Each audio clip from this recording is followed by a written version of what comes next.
I was like really in love with him, and part of me wanted to keep it. What kind of demonic mind you have to have? 50 Cent has allegedly just leaked explicit photos of Kim Porter being beaten by Diddy, and this isn't even shocking considering the things everyone has said about how Diddy treated her.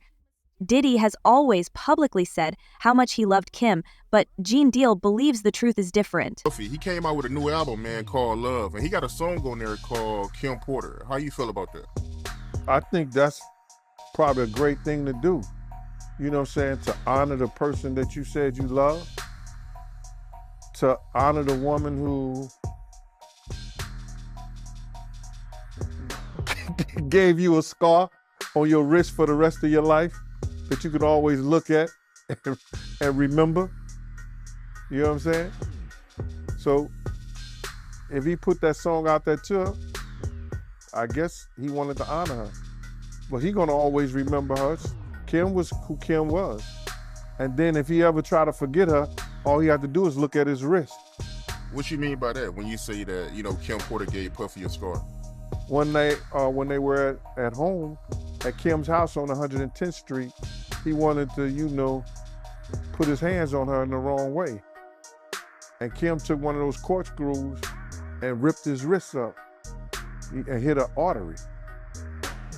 And when she did that, he had to rush over to St. Luke's Hospital. I met him over there to the hospital. It was me, him, and Kim in the hospital when he was bleeding like crazy. And that was the beginning of him. And that's the first thing I knew about people getting hooked on opioids. You know what I'm saying? And that was from that accident. Oh, that was from the incident with him and Kim. When she wasn't taking that, she wasn't gonna take that whooping, and she got him off of him the best way she could. Right. From your point of view, right, how would you describe Puffy and Kim Porter relationship when you was around? Oh, it was volatile. It was like, damn it she do, damn it she don't. Like Kim could not be with nobody else and he knew it. And he could do whatever he want to. You know what I'm saying? And even when he was with J-Lo, like we'll put J-Lo in the house and he'll call and Kim wouldn't answer. And if she was out, he would ask the babysitter, do you know where she at? Well, she said she was gonna be here because she had Kristen at the time. You know what I mean? So now we going where Kim is at. And if she was with somebody, he made it very uncomfortable for that person to be with. Using the bodyguards. What you mean by that? Like if we was there, you're not gonna be sitting up there, and he pushing up on Kim, you're not gonna do nothing to him while we there, or you're not gonna say nothing to him while we there. Dude would just either step out or step away, or Kim would just get in another car and go or whatever.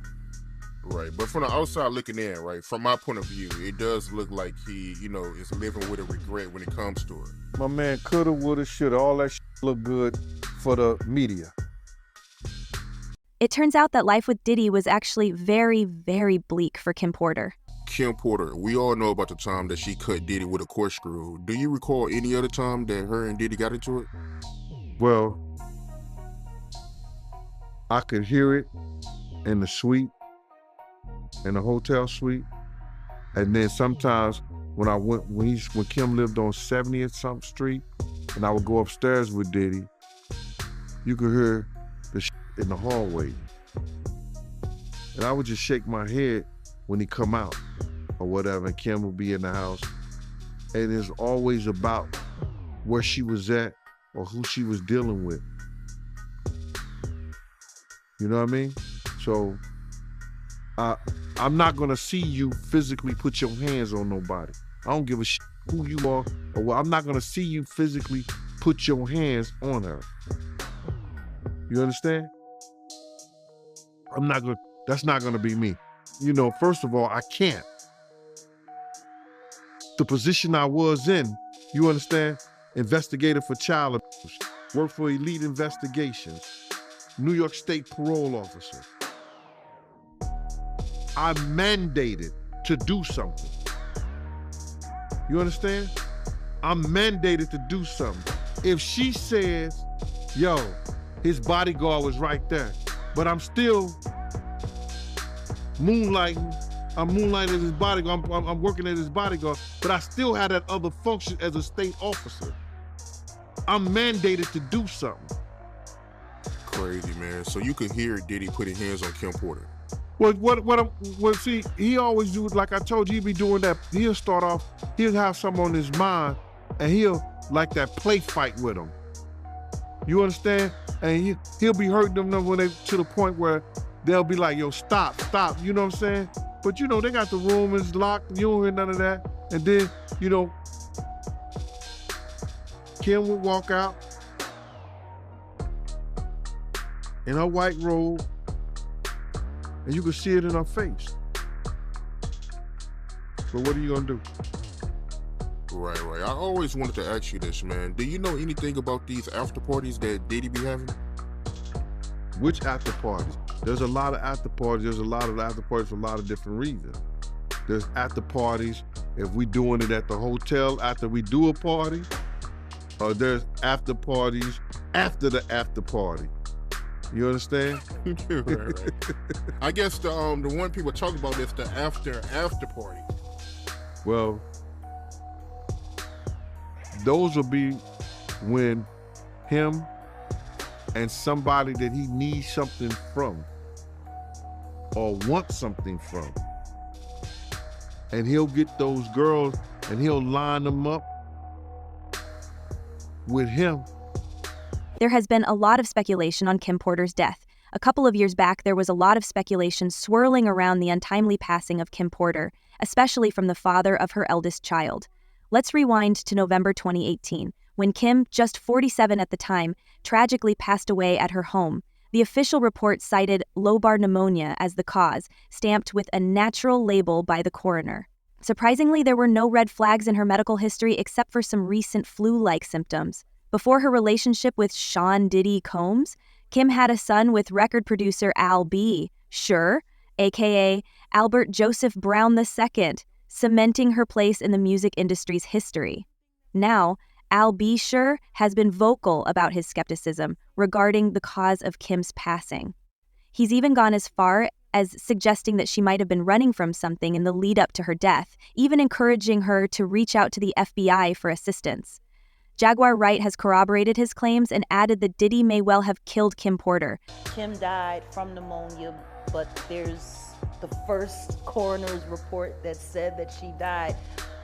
It was ruled a homicide, and they found toxins in her body to prove that she had been poisoned. You know, they have poisons that create heart attack and pneumonia-like symptoms. And then right after that, Al had a meeting, and I was going to meet up with him because we were in Vegas, and then the next thing you know,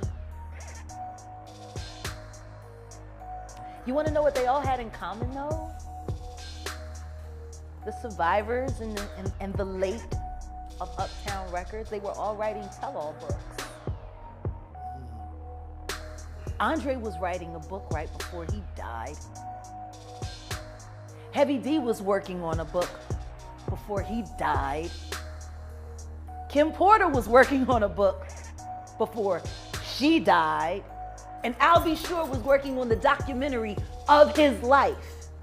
And then he goes into a coma. Has Puffy ever been in a coma?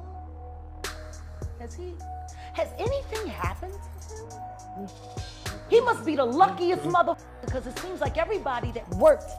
But what possible reason could Diddy have for killing his own partner? Well, hear it for yourself. Because there's always been a rumor for a while now that, you know, she got killed because she was exposing a lot of stuff in her book.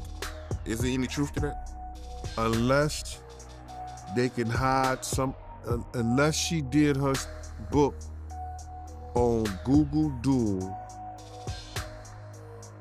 and it's in the clouds and they could get somebody to get it out of there, she ain't got no book. It's just a conspiracy. Kim it was alleged that she did have a book and that her book was about to come out. And she was talking about all the perils, everything that she went through in the music business and with Diddy. All the men that they slept with together, because there were men that they slept with together. There were swinging times that they slept with together.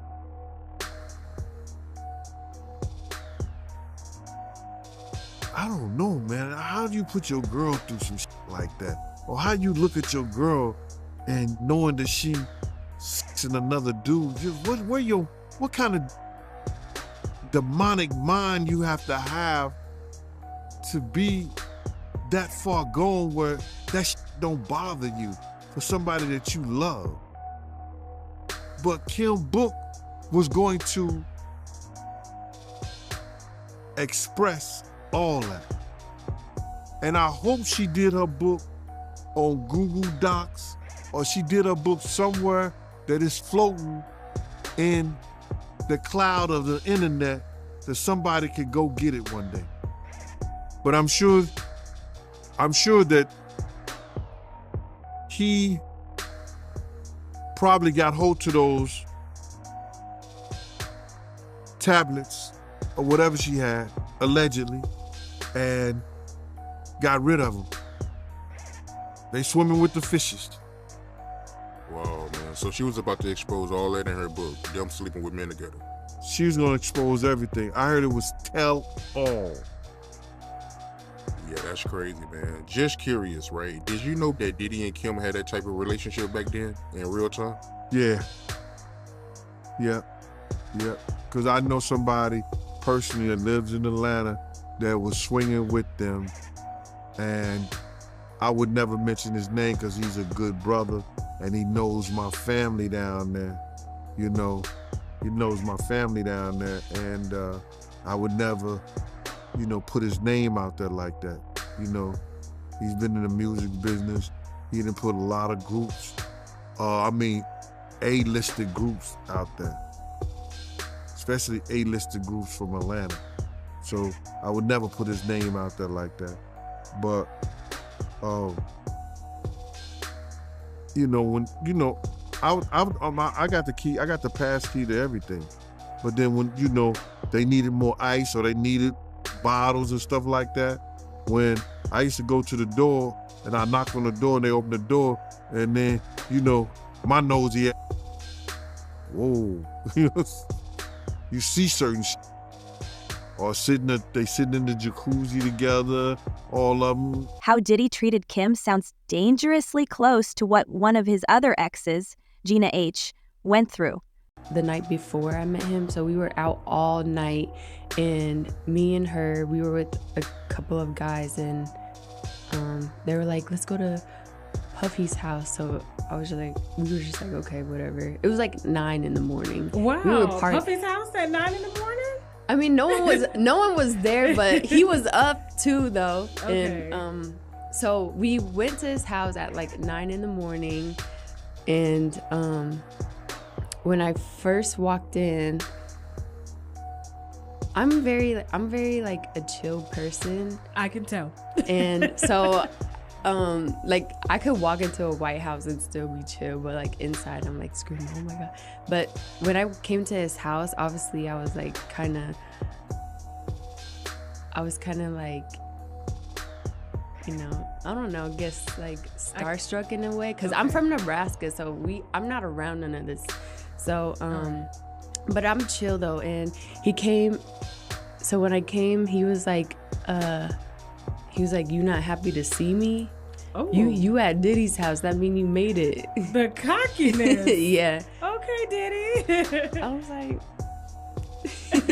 but yeah, that's And how old were you at the time? I was 21 or 22. Not once, but twice, correct? Yes. Okay. When was the first time you became pregnant with Diddy's child? The first time was October 2014. Okay, so this was like what, a year after? No, not a year, but because I met him in February and then I got pregnant in October. Oh, so the same year. The same year. Okay, and you mind telling me what happened with that pregnancy? I told him, and he was like, you're gonna get an abortion, right? And then I was like, I don't know. I don't know yet. And then he offered me $50,000 to get rid of it, but I turned it down because I just loved him, and I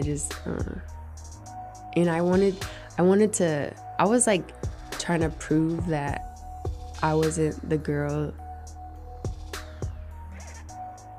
that wanted him for money. Okay. I just care about him, and I just wanted him to be nice to me. That's it. I was like, I don't want your money. I just want you to be nice to me, whether you decide to keep the baby or not. Mm-hmm.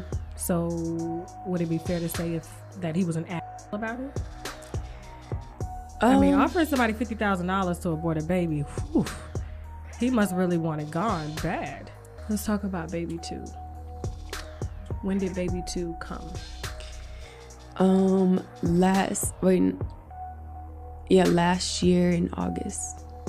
So talk about that conversation.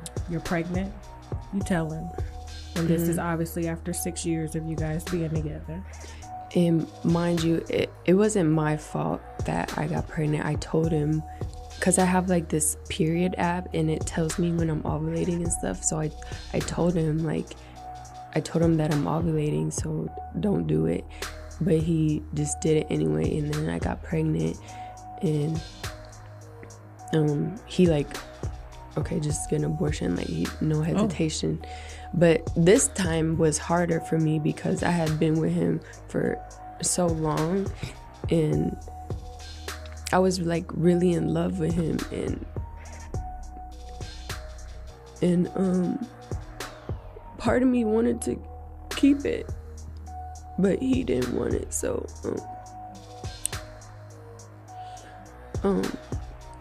we had agreed to get it, but I only agreed to it because he told me to. And then we went to Turks and Caicos like a couple days later, and during that time he was like giving me drinks, like alcohol, like giving me drinks to drink, and I was just like, I'm not comfortable. He was like,